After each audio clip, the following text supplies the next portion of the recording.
मध्य प्रदेश के दतिया में भारतीय जनता पार्टी के बीच मचे सियासी बवाल पर राज्यसभा सांसद विवेक तनखा ने तंज कसा है। उन्होंने कहा है कि माई के दरबार में इस समय उफान और तूफान आया हुआ है।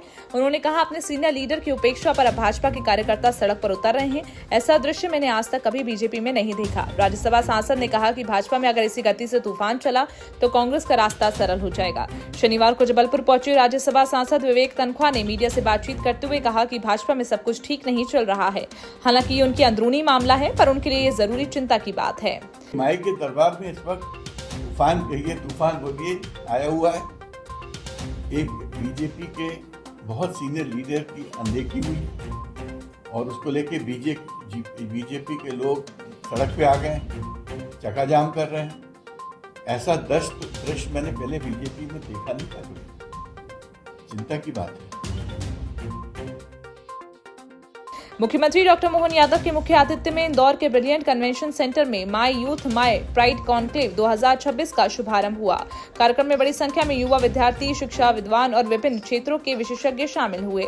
मुख्यमंत्री ने युवाओं को प्रदेश के विकास की सबसे बड़ी शक्ति बताते हुए नवाचार, कौशल विकास और आत्मनिर्भरता की दिशा में आगे बढ़ने का आह्वान किया। उन्होंने कहा कि राज्य सरकार युवाओं को शिक्षा, रोजगार और उद्यमिता के बेहतर अवसर उपलब्ध कराने के लिए लगातार प्रयास कर रही है। कॉन्क्लेव का उद्देश्य युवाओं को नई संभावनाएं, तकनीक, नेतृत्व और करियर के अवसरों से जोड़ना है। कांग्रेस के राष्ट्रीय प्रवक्ता अतुल लोंढे पाटिल ने शनिवार को भोपाल में प्रेस कॉन्फ्रेंस कर भाजपा पर तीखा हमला बोला। उन्होंने आरोप लगाया कि भाजपा ने प्रभु राम की आस्था के साथ खिलवाड़ किया और धर्म का इस्तेमाल केवल सत्ता हासिल करने के लिए किया। उन्होंने कहा कि भाजपा की मंशा जनता की आस्था का सम्मान करना नहीं, बल्कि उसका राजनीतिक लाभ उठाना है। इंदौर में सामने आई हाई प्रोफाइल ड्रग तस्करी मामले की जांच अब और तेज होती जा रही है। 2 दिन पहले कांग्रेस प्रदेश अध्यक्ष जीतू पटवारी के भाई कुलभूषण उर्फ नाना पटवारी से हुई लंबी पूछताछ हुई थी। अब इस मामले में इंदौर क्राइम ब्रांच भी सक्रिय हो गई है। पुलिस और क्राइम ब्रांच की संयुक्त जांच में ड्रग नेटवर्क के तार गुजरात से जुड़े होने के संकेत मिले हैं, जिसके बाद मामले में नया मोड़ ले लिया है। सूत्रों के अनुसार शुरुआती जांच में ड्रग्स की सप्लाई चेन और वित्तीय लेन देन का संबंध गुजरात से जुड़ा पाया गया है। मध्य प्रदेश के उज्जैन के पहलवान प्रियांशी प्रजापति ने अंडर 23 सीनियर नेशनल कुश्ती चैंपियनशिप में शानदार प्रदर्शन करते हुए इतिहास रच दिया। हरियाणा के रोहतक में आयोजित प्रतियोगिता के 50 किलोग्राम भार वर्ग में प्रियांशी ने स्वर्ण पदक जीतकर मध्य प्रदेश को इस चैंपियनशिप का पहला गोल्ड दिलाया। 10 से 12 जुलाई तक चल रही इस राष्ट्रीय प्रतियोगिता में हरियाणा, पंजाब, दिल्ली, महाराष्ट्र, तेलंगाना, राजस्थान, कर्नाटक और मध्य प्रदेश सहित कई राज्यों के 70 से अधिक शीर्ष पहलवान हिस्सा ले रहे हैं। इस शानदार सफलता के बाद प्रियांशी का चयन अब हंगरी में होने वाली अंतर्राष्ट्रीय प्रतियोगिता के लिए हुआ है, जहां वे भारत का प्रतिनिधित्व करेंगी।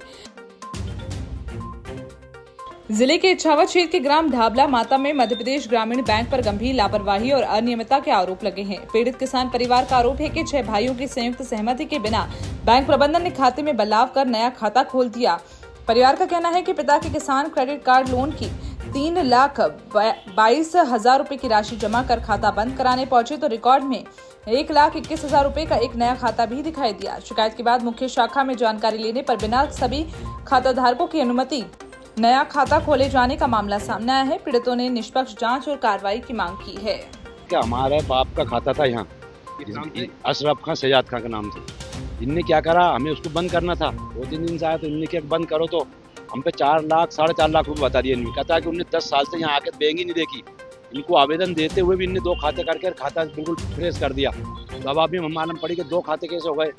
इनसे क्या किया, 2 खाते ही आपने लिया, हमने पता ही नहीं।